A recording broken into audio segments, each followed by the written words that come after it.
I filed my report, my submission, and the three areas that I addressed was one, the sanctity of life, palliative care, and freedom of conscience.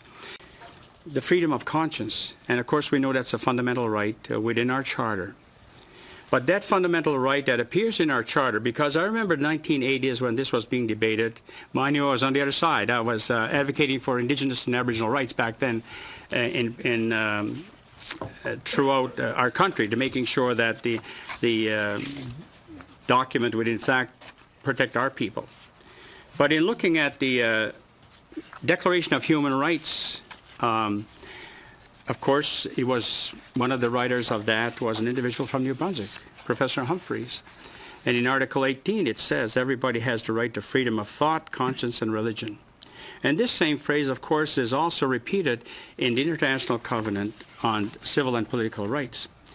Again, Article 18. And Canada not only acknowledged the existence of these particular declarations, but Canada as a country also signed what's called the optional protocol, in which allows a citizen of this particular country then to question the decision-making power of Parliament, and are they in fact fulfilling the obligations under international instruments. My cousin, Sandra Lovelace, of course, was the first one who took the optional protocol to the United Nations, and she's a senator now. But it was dealing with her identity as an Indigenous woman who had lost her rights through marriage to a non-native. Ultimately, Canada was sanctioned by the United Nations, and ultimately Canada changed the law in 1985. I put that on record. Maybe, I think as I look at this legislation, I'm not sure if the advisors of the Department of Justice examined this legislation in terms of conscious rights, because there's an absence of there. Does it in fact comply with international law? Does it comply with the instruments at the United Nations level? And of course, Department of Justice has all kinds of experts. And so maybe I just raise that with the committee, Mr. Chairman, because I think it's something that shouldn't be overlooked. Sometimes legislation is passed I remember the 80s when they say, okay, hold your nose and let it pass, even if you don't agree with it. But consciousness is so important, so critical. If you force somebody to do something against their will, and they have firm beliefs, well, what's going to happen to the medical profession? What's going to happen to those institutions that exist who do not wish to participate in this particular arrangement that's going to be enacted by Parliament? How much do you think Parliament can actually do at this particular time? I mean, Parliament was clear on its position, but now the courts have indicated very clearly that that the present law, that the law that's been on the books and maintained by Parliament, is unconstitutional. How much can parliamentarians do, in your opinion? The law is the law. The Supreme Court has made its decision, but the judges also know that the ultimate judge is Parliament. Parliament is the one who enacts legislation. And if one of our fundamental rights is the freedom of conscience, then Parliament, I think, has to protect that right as well, so that it's not left to the particular provinces to say, can these agencies then force the medical people to do so? And Mr. Harvey has indicated that the Chief Justice said, don't force. And I think the weakness of this current legislation is there's nothing in there which respects that fundamental right. And if it's not in there under criminal law, it'll be brought up as a defense, and it'll be litigated from provincial court all the way to Supreme Court of Canada, which is probably 5 or 7 year span. But and there'll be a lot of litigation on this as well. But I don't see why Parliament cannot insert in that bill freedom of conscience for those that don't want to participate. And also furthermore, the fact there's also institutions, because there are institutions.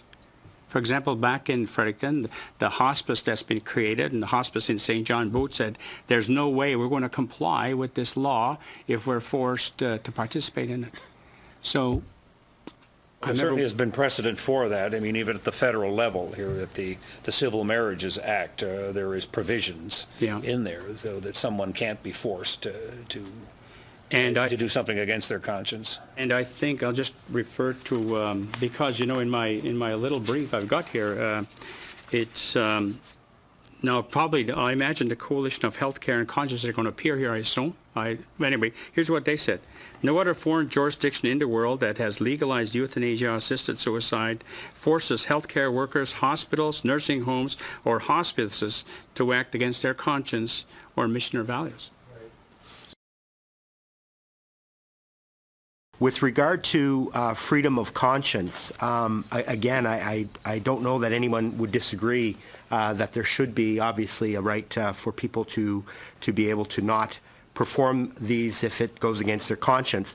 Now, you talked about no other foreign jurisdiction that forces medical practitioners to carry this out, but you'd agree with me that this is the only there's no other federal government or national government in a federation which has dealt with this situation? All of the other ones are not federal governments. Oh, you're thinking of in terms of the type of government we have in this country as opposed to other countries? Right.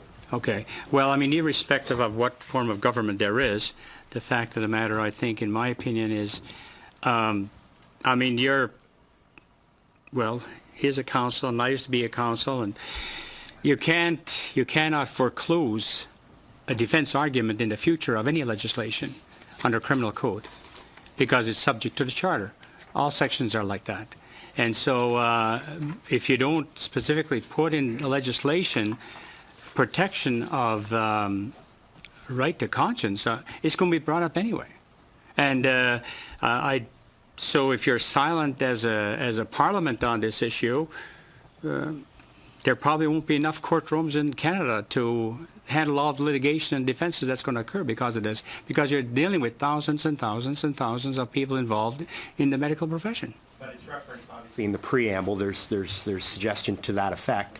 But, and with regard to the law itself, what we're doing is amending the criminal code, and it lies in the jurisdiction of the provinces and the medical profession itself to regulate and to pronounce on these conscience rights. Would you not agree with that? Well, with the greatest respect, if you look at the preamble of the Charter of Rights and find out how the courts have used those words in the opening comments you'll find that it's a nice statement, flowery statements, but in terms of effect, it doesn't have that much effect in the actual interpretation of a particular right or a particular section that's being considered. I mean, so that's all I'm saying, and I think, and I'm not saying anything new. If you talk to litigators, people who defend people in a criminal process every day, they'll tell you that as well. But that does not relieve Canada, however, of its obligations under these two instruments. Canada can't go to another country and say, hey, you know, you're a terrible government. Look, you're infringing on the rights of your people, which are human rights that the United Nations recognize. And then all of a sudden, Parliament says, you don't have the right to freedom of conscience. What's that going to do? Well, okay, so you'd agree with me, though, that this is an amendment to the criminal code and that nothing in here compels any medical practitioner or nurse practitioner to have to carry out this against their conscience. Well, the way it's open-ended now, if the way you look at those provisions under this bill C14, and if you look at the offenses that are created because of this, if you don't do this, if you don't do that, well, you're subject to a criminal charge. And then, of course, when you're subject to a criminal charge, you have a right to defend yourself. Yeah, but where in here does it compel anybody to do it? It's a criminal exemption. Where does it compel? Well, I mean, just look at the offenses that you've created under this bill. I'm not going to go into the debate of there's offenses created under this legislation. And if you look, for example, at section just a minute, get here, 240.